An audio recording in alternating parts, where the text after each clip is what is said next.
विराटनगरको शिक्षादीप कलेजका 45 विद्यार्थीले जलवायु परिवर्तन सम्बन्धी अनुसन्धान गरेका छन्। उनीहरूले गरेको अनुसन्धानको प्रस्तुति कलेजले विराटनगरमा आज आयोजना गरेको चौथो जलवायु सम्मेलनमा विद्यार्थीले अनुसन्धानमा आधारित प्रस्तुति मार्फत वातावरणीय संकट समाधानका उपायहरू सुझाएका हुन्। कक्षा 11 को विज्ञान संकायमा अध्ययनरत 300 भन्दा बढी विद्यार्थीहरू मध्येबाट छनौट भएका 9वटा समूहले सम्मेलनमा प्रतिस्पर्धा गरेका थिए।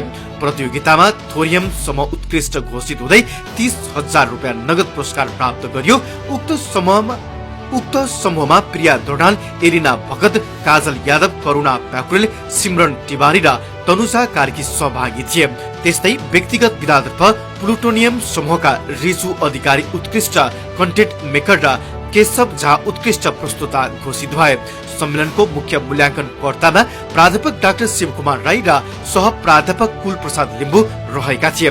सम्मेलनको उद्घाटन गर्दै कोशी प्रदेशका पर्यटन, वन तथा वातावरण मन्त्री भीम पराजुलीले जलवायु परिवर्तनको गम्भीरतालाई बुझेर विद्यार्थीहरूले गरेको खोज र चिन्तन प्रशंसनीय रहेकोमा जोड दिए। उनले भने जलवायु परिवर्तनको सामना गर्न युवा पुस्ताको यस्तै सृजनशील सोच र वैज्ञानिक खोजको खाँचो छ।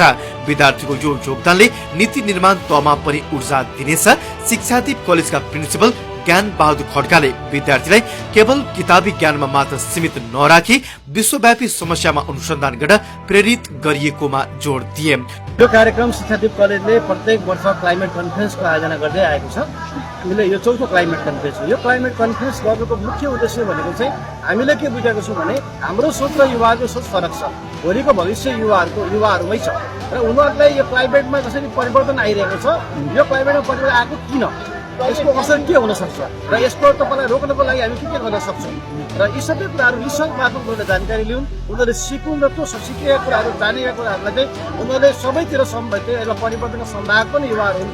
उनीहरूले सबैलाई यो कुरा बताउन पनि सकुन् भन्ने उद्देश्यले हामीले यो क्लाइमेट कन्फरेन्स आयोजना। भोलि विश्व हाँक्ने युवाले नै हो, त्यसैले उनीहरूलाई क्लाइमेट चेन्जका कारण र समाधानका उपायबारे रिसर्चमा आधारित रहेर बोल्न सक्ने बनाउन हामीले हरेक वर्ष यो सम्मेलन गर्दै आएका छौं। उनले भने विद्यार्थीले अनुसन्धान गरेको विषयलाई प्रदेश सरकारले आफ्नो प्राथमिकतामा पारेर आगामी दिनमा योजना निर्माण गर्नेमा जोड दिए।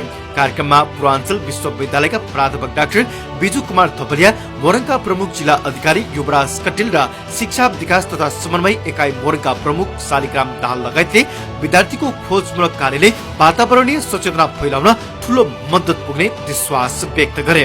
शिक्षादीप कलेजका प्रिन्सिपल ज्ञान बहादुर खड्काले जलवायु परिवर्तनले विश्वलाई भयावह अवस्था बनाएको बताए। विद्यार्थीले जलवायु परिवर्तन